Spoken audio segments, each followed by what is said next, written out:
I was 8 years old with my family at the first King Bowl game in 1977, watching my older brother play. When that G-Prep team lost, I remember thinking, someday I'd play for the Bullpups and we'd win the state championship for my brother and his teammates. Tom Corbett, running back. For the Gonzaga Prep Bullpups, 1986 was more than a successful football season. It was the culmination of years of determination, sacrifice, born as early, for some, in elementary school. It was also a group of young men inspired by the 1982 state championship Bullpups and determined to win, not just for themselves, but for the Bullpup teams before them who never made it to the championship stage. Having played in the state championship game in 1985, a 13-28 defeat to Juanita High School, and returning half of its starters from the previous season, the Bullpups started the 1986 season as a consensus #1 ranked team in the state. They knew they had targets on their chests, but no one's expectations were higher than their own. Middle linebacker Nate Stylen remembers, "We didn't want to let our teammates down. We knew if we did our jobs, we would win, and we looked up so much to the teams before us." Quarterback Ron Hawkins agreed. "The '84 team inspired me because they were the most talented team I'd ever saw. We wanted to win for them and '85 as much as we did ourselves."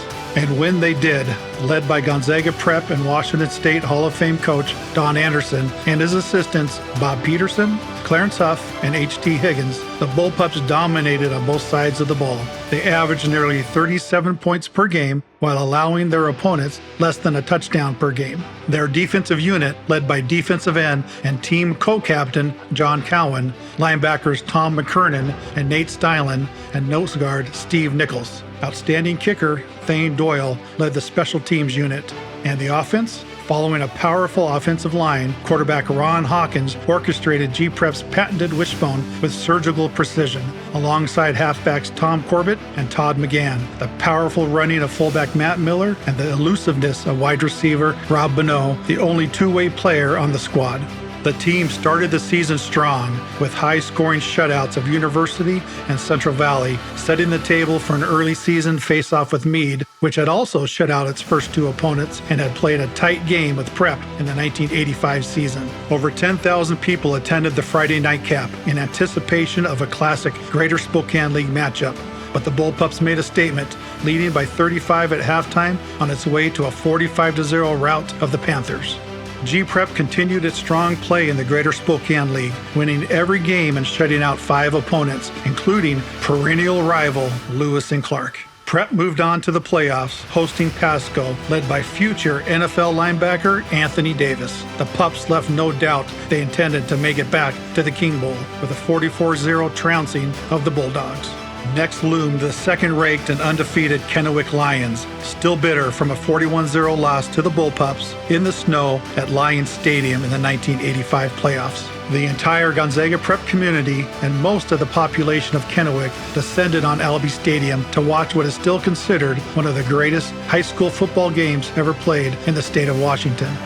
A big game like this, however, is what an athlete wants to put himself in. This is what they work all year for. And the only pressure that will be on them is a pressure that they put upon themselves. A defensive battle lit up the night with bone-jarring hits from both teams. Kennewick brought 2 1,000-yard rushers to the game who left Spokane with less than 70 yards gained between them. G-Prep's usually potent offense also struggled against the rugged Kennewick defense. At the end of regulation, the score stood tied at 14, and the Bullpups' dream of winning the state championship hung in the balance. The historic game went 2 overtimes, with the fans witnessing the sheer grit and determination of a team refusing to lose. Quarterback Ron Hawkins ended the game in spectacular fashion, keeping the ball on a quarterback option and crossing the goal line to pandemonium in the stands. "We knew this was a defining moment," Hawkins later reflected. "We also knew it wasn't the end. The mission wasn't complete."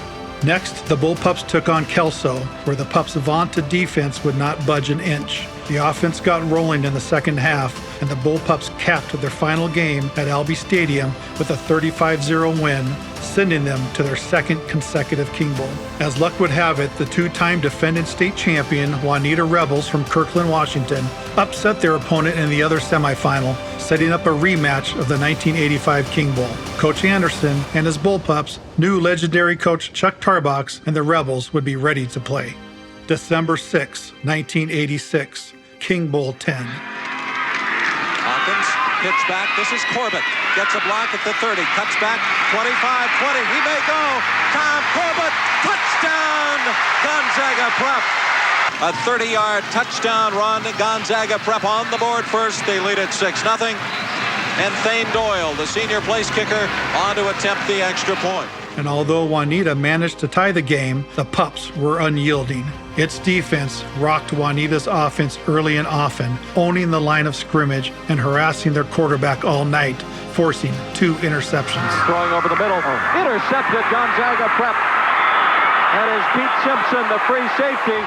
Prep's wishbone offense controlled the clock, wearing down Juanita's defense. The Bullpups blocked a field goal attempt in the first quarter and then capped off a long drive in the second quarter with a 30-yard touchdown run around the right by running back Tom Corbett.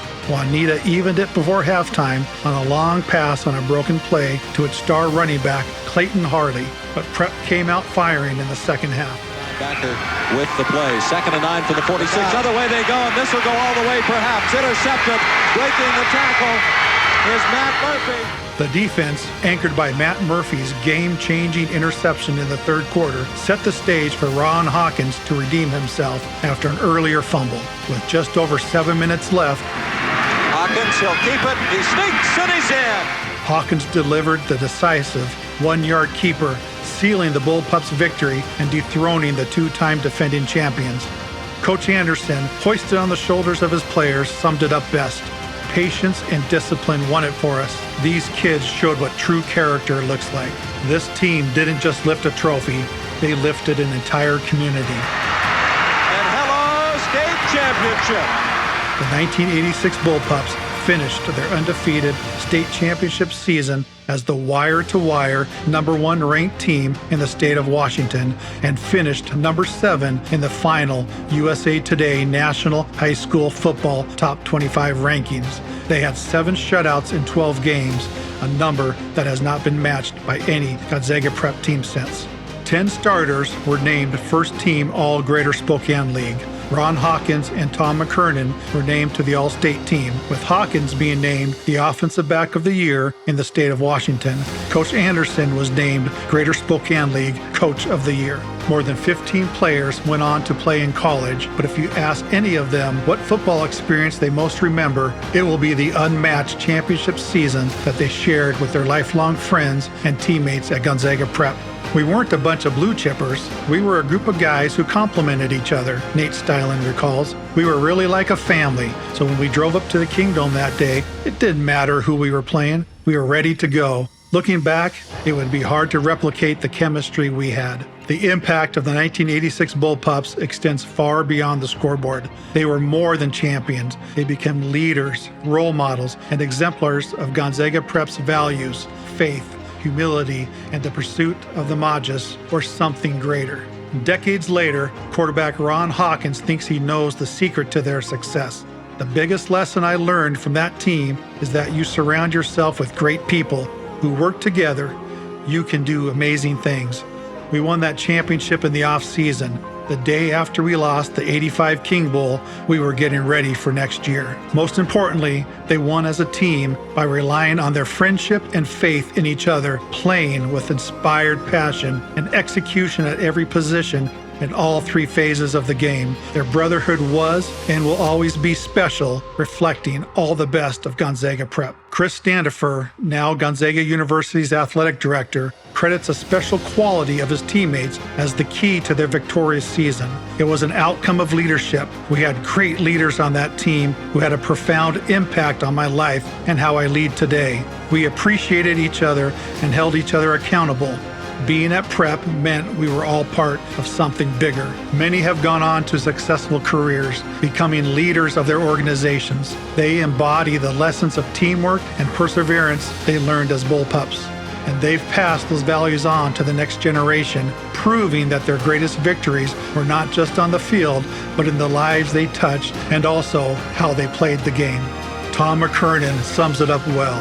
We hit hard and hit clean, and we always played with class, never showboating or gloating. Mostly, we played for each other and all those who came before us. That's what it meant to play like a bullpup. Gentlemen, you are more than champions, you are legends. It is my honor to welcome the 1986 Gonzaga Prep State Championship football team to the Gonzaga Prep Hall of Fame. Your legacy will live on. Congratulations.